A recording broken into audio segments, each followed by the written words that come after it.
বিশ্বনবী সাল্লাল্লাহু আলাইহি ওয়াসাল্লাম ইরশাদ করেন যে প্রথম কাতারের মধ্যে লাউ ইয়ালামুন নাসু মা ফিস সাফিল আউয়াল ওয়া ফিন নিদা আও কামা ক্বালা আলাইহি সালাতু ওয়াসসালাম ফিন নিদা ওয়াস সাফিল আউয়াল, মানুষ যদি জানতো যে আজান দেওয়ার মধ্যে কি ফজিলত এবং প্রথম কাতারের কি ফজিলত, যদি মানুষ এটার ফজিলত জানতো তাহলে লটারি করা ছাড়া যদি অন্য কোনো উপায় না থাকতো তাহলে মানুষ লটারি করে এটা নির্ণয় করত কে প্রথম কাতারে দাঁড়াবে এবং কে আজান দিবে। সুবহানাল্লাহ বলবেন।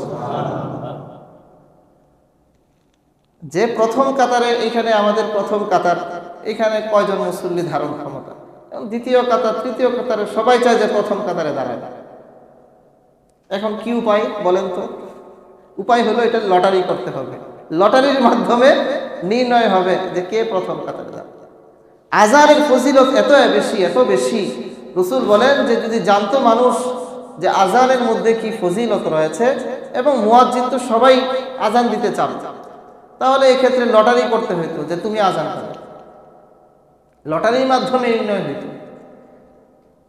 লাউ ইয়ালামুন নাসু ফিন নিদাই ওয়াস সাফিল আউয়াল, যদি মানুষ জানতো আজানের মধ্যে কি নেকি রয়েছে, ফজিলত রয়েছে, যদি মানুষ জানতো প্রথম কাতারের মধ্যে কি ফজিলত রয়েছে, তাহলে যদি লটারি করা ছাড়া এই বিষয়টার সমাধান না করা যেত তাহলে অবশ্যই তারা এই বিষয়ে লটারি করত।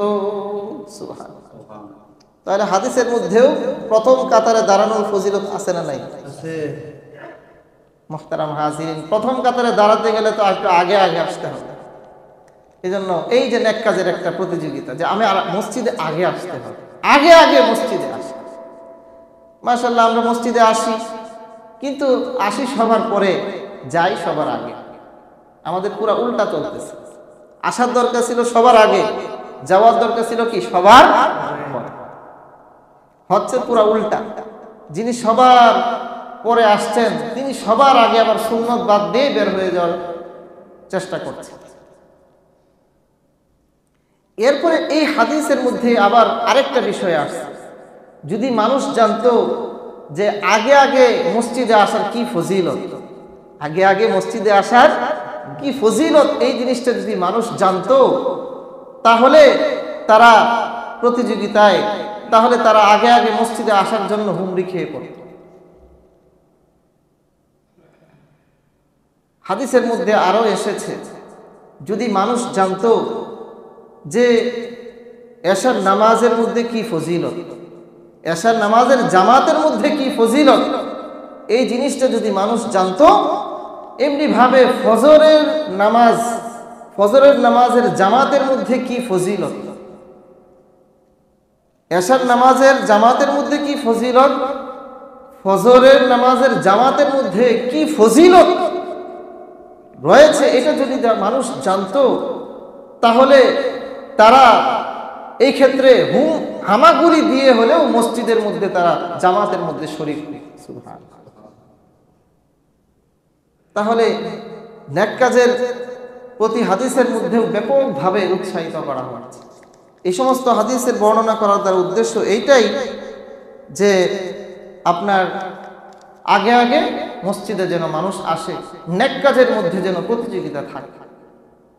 এই মনোভাবটা, এই চেতনাটা ধারণ করা, এটা প্রত্যেকটা মুমিনের জন্য যে সে তো আখিরাতের লাইনে আমার থেকে অগ্রসর হয়ে যাচ্ছে, আমি তো পিছিয়ে যাচ্ছি। সেও মানুষ, আমিও মানুষ, একই মসজিদের মুসল্লি, আমিও একই মসজিদের মুসল্লি। সে তাকবীরে উলার সাথে নামাজ আদায় করে, আমি তো পারি না। সে 2 রাকাত 4 রাকাত নফল নামাজ আদায় করে, আমি করি না। সে মসজিদের দান বাক্সে সে প্রতিনিয়ত টাকা ফেলে, আমিও তার মতোই একজন কামাই রোজগার, তার মতোই সে ফেলে, আমি ফেলি না। আমি তো তার থেকে পিছিয়ে যাচ্ছি। প্রতিযোগিতা হয় আমাদের মধ্যে, কিভাবে আমি বিল্ডিং করবো, অমুকে বিল্ডিং করে ফেলছে, মাথা পুরা নষ্ট, যে আমি তো পিছিয়ে গেলাম। অমুকে হুন্ডা কিনে ফেলছে, গাড়ি কিনে ফেলছে, আমি কিনতে পারি নাই। রাসূলুল্লাহ সাল্লাল্লাহু আলাইহি ওয়াসাল্লাম বলেন যে তোমরা দুনিয়াবী বিষয়ে তোমাদের থেকে যারা নিম্নতন আছে তাদের দিকে লক্ষ্য করো, যে তাহলে বুঝবা যে আল্লাহ তাআলা তোমাকে কত বড় নিয়ামতের মধ্যে রেখেছে। পাঁচতলার বাড়িওয়ালা যদি তার থেকে নিচের দিকে তাকায় তাহলে সে বুঝবে যে সে কত বড় নিয়ামতের মধ্যে আছে। আর আখিরাতের দিকে যখন লক্ষ্য রাখবে তখন তোমার থেকে নেকির কাজে কে বেশি অগ্রসর সেই দিকে তোমরা লক্ষ্য করো। তাহলে উসুল দুইটা। উসুল হইল এটা যে দুনিয়াবি কাজে, দুনিয়ার ক্ষেত্রে তোমরা তোমার নিম্নতম মানুষের দিকে লক্ষ্য করো, আর আখিরাতের কাজে তোমরা তোমাদের ঊর্ধ্বতন ব্যক্তিদের প্রতি লক্ষ্য করো। আমাদের ক্ষেত্রে কি এটা আছে নাকি উল্টা? দুনিয়ার লাইনে আমরা আমাদের থেকে কে বেশি অগ্রসর সেই দিকে আমরা লক্ষ্য করি, আর আখিরাতের লাইনে তো এদিকে কোনো চিন্তা ফিকিরেই নেই। এই মনোভাব, এই চেতনা কয়জন মুসল্লি আমাদের মধ্যে আছে? আমাদের সমাজে এই প্রবণতাটা কয়জনের আছে যে সে তো নেক কাজে অগ্রসর হয়ে যাচ্ছে, সে আখিরাতে আমার থেকে উঁচু জান্নাতের মধ্যে চলে যাবে। অতএব আমাকেও এই প্রতিযোগিতার ময়দানে অবতীর্ণ হইতে হবে, আমি যেন নেক কাজে পিছিয়ে না পড়ি। মুহতারাম হাজিরিন, যারা দুনিয়ার প্রতিযোগিতার মধ্যেও সিস্টেম এটা আছে যে যারা নাকি প্রতিযোগিতায় ফার্স্ট, সেকেন্ড, থার্ড হয়, যারা প্রতিযোগিতায় অগ্রসর হয় তারা পুরস্কার প্রাপ্ত হয়। আর প্রতিযোগিতা করার ক্ষেত্রে যদি এরকম হয় যে আমার সাথে যারা প্রতিযোগিতায় লিপ্ত হয়েছে তারা একে একে প্রতিযোগিতাকে ছিটকে পড়ে গেছে, কিন্তু যিনি প্রতিযোগিতায় লিপ্ত আছেন তিনি কখনো তাদের দিকে তাকান না। তার লক্ষ্য হলো ওইটা যে আমাকে ওই জায়গা পর্যন্ত যেতে হবে, আমার সাথে যারা প্রতিযোগিতায় আছে তারা থাকুক কিংবা না থাকুক, সে কখনো থামে না। একজন মুমিন বান্দারও প্রাপ্তবয়স্ক হওয়ার পর থেকে নিয়ে মৃত্যু অবধি তার একটা প্রতিযোগিতা, সে কখনো পিছনে থাকাবে না। সে সবসময় চাইবে যে আমি যেন আমার দান সদকা প্রতিনিয়ত বাড়াই, আমি যেন আমার কাজকর্মের পরিধি কমিয়ে দিয়ে আখিরাতের আমলের প্রতি আমার ক্ষেত্রটা বাড়াই, আমি যেন আমার তেলাওয়াত বাড়াই, আমি যেন আমার জিকির আজকার বাড়াই, আমি যেন শরীয়তের আমলের ক্ষেত্রে নফল নামাজ বাড়াই, নফল সাদাকাত বাড়াই, সদকায়ে জারিয়া বাড়াই, এইভাবে মসজিদের সাথে বেশি বেশি সময় লাগাই, মাদ্রাসার সাথে বেশি বেশি সময় লাগাই, দ্বীনের কাজে, তাবলীগের কাজে, নেক কাজে, সৎ কাজের আদেশের বিষয়ে, অসৎ কাজে নিষেধের বিষয়ে আমি যেন বেশি বেশি সময় লাগাই। এই প্রতিযোগিতা করে, এই প্রতিযোগিতা যদি এই দিকে থাকতো আমাদের, তাহলে আমাদের জীবনটা আরো বেশি সুন্দর হইতো, আমরা আখিরাতের প্রতি আরো বেশি অগ্রসর হতাম। একটা সময় মানুষের বুঝে আসে, যখন হাদিসের মধ্যে আসছে যে যখন নাকি একটা সময় মানুষ ধনী থাকে, তো হাদিসের মধ্যে আসছে যে নেক কাজের উৎসাহ উদ্দীপনা অন্তরে সৃষ্টি হওয়া, এটা আল্লাহ তাআলার পক্ষ থেকে একটা বিশাল নিয়ামত। মানে আপনার মনের মধ্যে কখনো কখনো দেখবেন নফল নামাজ পড়ার স্পৃহা তৈরি হয়েছে, যে 2 রাকাত নফল নামাজ পড়ি, এটা সব সময় মনের মধ্যে আসে না। আপনার মনের মধ্যে আসে যে কিছু দান সদকা করি, এরকম হয় কি হয় না বলেন তো? এটা যখন মনের মধ্যে এই তামান্না, এই আগ্রহ মনের মধ্যে আসবে, হাদিসের নির্দেশনা হইল সঙ্গে সঙ্গে তুমি ওই নেক আমলটা করে নাও, কারণ এটা আল্লাহ তাআলার পক্ষ থেকে তোমাকে বিশেষভাবে ডাকা হচ্ছে। তোমার মনের মধ্যে নাইলে এটা আসতে, দেখবেন মনে হচ্ছে যে আমি মসজিদে 500 টাকা দান করি, দান করে দিবেন সাথে সাথে। মনে হচ্ছে যে আমি 2 পারা তেলাওয়াত করি, তেলাওয়াত করে ফেলবেন। মনে হচ্ছে যে আমি 100 বার লা ইলাহা ইল্লাল্লাহ জিকির করি, করে ফেলবেন। যখনই নেক আমলের কোনো সুযোগ মনের মধ্যে আসে, ইচ্ছা জাগ্রত হয়, সঙ্গে সঙ্গে এটা করে ফেলা, এটা বিশ্বনবী সাল্লাল্লাহু আলাইহি ওয়াসাল্লামের নির্দেশ। তা না হয় হাদিসের মধ্যে আসছে যে এমন হতে পারে যখন তুমি এই কাজটা করবা না, মনে হবে যে আগামীকাল করো, তখন হয়তো আগামীকাল তোমার জীবনে আসতে নাও পারে, অথবা মুহতারাম হাজিরিন, আসবে আগামীকাল, কিন্তু ওই সাদাকাতের মনোভাবটা আর তখন থাকবে না, ওই টাকা অন্য কাজে ব্যয় হয়ে যাবে। মানুষের জীবনের অবস্থাটা আল্লাহ রাব্বুল আলামিন কি চমৎকার ভাবে বলেছেন যে মানুষ সারা জীবন টাকা পয়সা কামাই করে, ব্যাংক ব্যালেন্স করে, জমি জমা করে, অনেক কিছুর সে মালিক, কিন্তু দান সৎকার মধ্যে সে নাই। অবশেষে জীবন সায়ান্নে যখন উপনীত হয়, মৃত্যুর কাছাকাছি যখন সে অবতীর্ণ হয়, তখন তার মধ্যে একটা অনুভূতি জাগ্রত হয়, হায় হায় আমি কি করলাম, আমার তো দান সৎকার করা উচিত ছিল। তখন সে বলে অমুককে এরকম দাও, আরে এই সম্পত্তি তো তখন অন্যদের হয়েই গেছে প্রায়।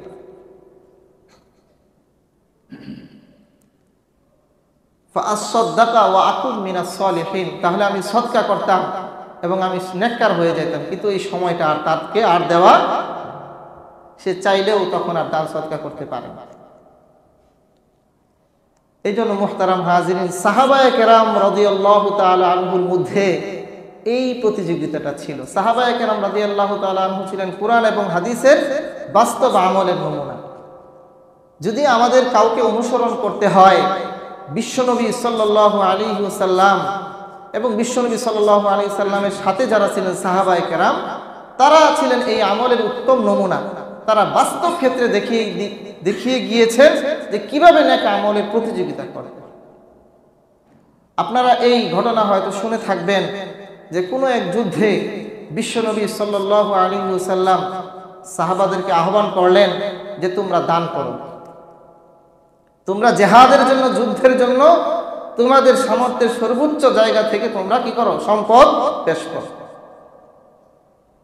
ওমর রাদিয়াল্লাহু তাআলা আনহু বলেন, ওই সময় আবু বকর এবং ওমর রাদিয়াল্লাহু তাআলা আনহুর ঘটনা, উনাদের দানের প্রতিযোগিতার ঘটনা। ওমর রাদিয়াল্লাহু তাআলা আনহু ভাবলেন যে সুযোগ একটা পাইছি, সারা জীবন আমি প্রতিযোগিতায়, নেক কাজের প্রতিযোগিতায় আবু বকর থেকে আমি পিছিয়ে গেছিলাম, আজকে আমার হাতে সম্পদ আছে, আজকে আমি তাকে ছাড়িয়ে যাব প্রতিযোগিতায়। তো উনি খুব খুশি মনে মনে উনি বিশ্বনবী সাল্লাল্লাহু আলাইহি ওয়াসাল্লামের কাছে তার সম্পদের, পুরা সম্পদের অর্ধেক নিয়ে হাজির হইলেন। সুবহানাল্লাহ বলবেন না? বিশ্বনবী সাল্লাল্লাহু আলাইহি ওয়াসাল্লামের কাছে যখন নাকি উনি সম্পদ নিয়ে হাজির হলেন, রাসূলুল্লাহ সাল্লাল্লাহু আলাইহি ওয়াসাল্লাম তাকে জিজ্ঞাসা করলেন, হে ওমর, তুমি তোমার কি পরিমাণ সম্পদ নিয়ে হাজির হয়েছো? হযরত ওমর রাদিয়াল্লাহু তাআলা আনহু বললেন, ইয়া রাসূলুল্লাহ, আমার পুরা সম্পত্তি যা আছে, পুরা সম্পত্তির অর্ধেক আমি আপনাকে আপনার আল্লাহর রাস্তায় দেওয়ার জন্য আমি হাজির করে ফেলছি। পুরা সম্পত্তির অর্ধেক, এটাকে বলা হয় প্রতিযোগিতা। আবু বকর রাদিয়াল্লাহু তাআলা আনহু এবার আসলেন। আবু বকর রাদিয়াল্লাহু তাআলা আনহু আসলে রাসূল সাল্লাল্লাহু আলাইহি ওয়াসাল্লাম তাকে জিজ্ঞাসা করলেন, হে আবু বকর, তুমি তোমার পরিবারের জন্য কি রেখে এসেছো? তোমার সম্পত্তির কি পরিমাণ তুমি নিয়ে এসেছো? বলে, ইয়া রাসূলুল্লাহ, আমি আমার পরিবারের জন্য আল্লাহ এবং তার রাসূলকে রেখে এসেছি। সুবহানাল্লাহ। অর্থাৎ আমি আমার গোটা জীবনের সমস্ত সম্পদ আজকে আপনার দরবারে আমার যা আছে সবকিছু পেশ করে দিলাম। প্রতিযোগিতায় আবু বকর আবারও কি করলেন? জিতে গেলেন। ওমর রাদিয়াল্লাহু তাআলা আনহু বললেন, আবু বকরের সাথে আমি প্রতিযোগিতায় পারব না। সাহাবায়ে কেরামের মধ্যে এই ছিল প্রতিযোগিতা। উহুদ যুদ্ধের ময়দান, এখানে যুদ্ধের একটা নীতিমালা আছে, সাহাবায়ে কেরাম যুদ্ধে অংশগ্রহণ করবে।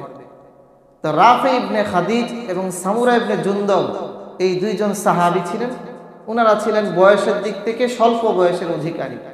তো রাসূল সাল্লাল্লাহু আলাইহি ওয়াসাল্লাম যখন নাকি যুদ্ধের ময়দানে যুদ্ধের জন্য যোদ্ধা সিলেক্ট করছিলেন, নির্বাচন করছিলেন, তখন ইনারাও ছিলেন। রাসূল সাল্লাল্লাহু আলাইহি ওয়াসাল্লামের এদের বয়সের স্বল্পতার কারণে একজনের নাম ছিল রাফি ইবনে খাদিজ, আরেকজন সাহাবীর নাম ছিল সামুরা ইবনে জুনদুব। তারা ছিল বাল্য বয়সের, যুদ্ধের বয়স তাদের হয় নাই। তারাও এসে লাইনে দাঁড়াইছে যে আমরাও আল্লাহর জন্য কি করব, জিহাদে অবতীর্ণ হব। রাসূল সাল্লাল্লাহু আলাইহি ওয়াসাল্লাম তাদেরকে দেখলেন যে এরা ওই বয়সের উপযোগী হয় নাই। এই জন্য ওনাদেরকে বললেন যে তোমরা এখন আপাতত তোমাদের যুদ্ধে যেতে হবে না। এখন রাফি ইবনে খাদিজ উনার বাবা রাসূলের কাছে গেলেন, ইয়া রাসূলুল্লাহ, এই রাফি ইবনে খাদিজ যদিও বয়সে অল্প, কিন্তু সে তীরন্দাজিতে খুব ফাস্ট, সে খুব ভালো তীরন্দাজ, সে খুব সুন্দর করে তীর মারতে পারে। ইয়া রাসূলুল্লাহ, আপনি তাকে সুযোগ দেন। রাসূল সাল্লাল্লাহু আলাইহি সাল্লাম সার্বিক বিবেচনা করে তাকে কি করলেন, সুযোগ দিলেন, যুদ্ধের অনুমতি দিলেন। এবার অপর সাহাবী রাফি ইবনে খাদিজ কি হয়ে গেছে, যুদ্ধের অনুমতি পেয়ে গেছে। এখন উনি গিয়া রাসূলের কাছে হাজির হয়েছে, ইয়া রাসূলুল্লাহ, আমি আর রাফি ইবনে খাদিজ আমরা যদি কুস্তিতে লড়ি, তো কুস্তিতে আমি তাকে হারাই দিতে পারি, সে আমাকে কুস্তিতে কখনো পারবে না। তো আপনি তাকে অনুমতি দিচ্ছেন, আমাকে অনুমতি দেন। রাসূল সাল্লাল্লাহু আলাইহি ওয়াসাল্লাম বলেন, তাহলে ঠিক আছে, কুস্তি লড়ো, দেখি কে বেশি পারে। কুস্তির আয়োজন করা হলো। এক পর্যায়ে সামুরা ইবনে জুনদুব রাফি ইবনে খাদিজ রাদিয়াল্লাহু তাআলা আনহুকে কুস্তিতে হারিয়ে দিলেন। সুবহানাল্লাহ। রাসূল সাল্লাল্লাহু আলাইহি ওয়াসাল্লাম এবার তাকেও যুদ্ধের অনুমতি দিলেন। এটা কিসের কারণে ভাই? এটা নেক কাজে প্রতিযোগিতার মনোভাবের কারণে, যে স্বাভাবিকভাবে তারা নেক কাজেও সুযোগ পাচ্ছেন না, কিন্তু প্রতিযোগিতা এটা যে আমাকে অগ্রসর হইতে।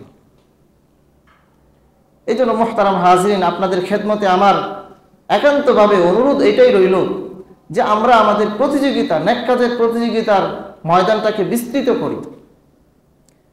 বেশি বেশি করে কিভাবে নেক আমল করা যায়, তেলাওয়াত কিভাবে করা যায়, বেশি বেশি করে তেলাওয়াত কিভাবে করা যায়, বেশি বেশি করে কিভাবে জিকির করা যায়, দান সদকাতের পরিমাণ কিভাবে আরো বেশি বাড়ানো যায়, এই ফিকিরটা আমরা করি। আমাদের এই মসজিদটা আলহামদুলিল্লাহ সুন্দর একটা পরিবেশ, এসির ব্যবস্থাপনা আছে এবং পরিসর খুব বেশি বড় পরিসর না, কিন্তু এই মসজিদের আয় ইনকাম আপনাদের মাধ্যমে এটা অর্জিত হয়। গত কয়েক জুমা ধরে যে পরিমাণ দান সদকাত আসার কথা সেভাবে আসছে না। এটা প্রসঙ্গক্রমে এই কথাটা বললাম। তো আপনাদের সেবায়, আপনাদের জন্য এই ব্যবস্থাপনাগুলো, এই জন্য আপনারা এই দিকে বিশেষভাবে সবাই মনোযোগী হবেন। আমার ব্যক্তিগতভাবে খেয়াল হলো, যারা হয়তো একটা মাসিক চাঁদা বা কিছু একটা পরিমাণ আছে, তা আপনারা সময়ের সাথে সঙ্গতি রেখে, যেহেতু মসজিদের খরচ বেড়ে গেছে, এই খরচের সাথে সঙ্গতি রেখে আপনারা আপনাদের চাঁদা পরিমাণটাও বাড়ায় দেন। এটা প্রতিযোগিতা হবে। সাপ্তাহিক জুমায় যে পরিমাণ আসে এটা নিতান্তই কম, অন্যান্য মসজিদের তুলনায় নিতান্তই কম। আমরা এখনো 5 টাকা 10 টাকা দান করি, এটা নিতান্তই কম। আজকাল ফকির মিসকিন কেউ তো 5 টাকা 10 টাকা ওরা নিতে চায় না, ওদের বেশি দেওয়া লাগে। আল্লাহর ঘরের জন্য, আল্লাহর ঘরে কতগুলা খরচের খাত, এইগুলা সুন্দর ব্যবস্থাপনার জন্য আমার তো পরিমাণটা আরো বেশি, আমার আয়ের সাথে সঙ্গতি রেখে এটা বাড়ানো উচিত। এই জিনিসগুলো আমরা খেয়াল করি, আমরা আমাদের সাদাকাতের পরিমাণকে বাড়ায় দিই, সদকায়ে জারিয়ার এই আমলের মধ্যে ব্যাপকভাবে আমরা অংশগ্রহণ করি। আল্লাহ রাব্বুল আলামিন আমাদের সকলকে তৌফিক দান করেন।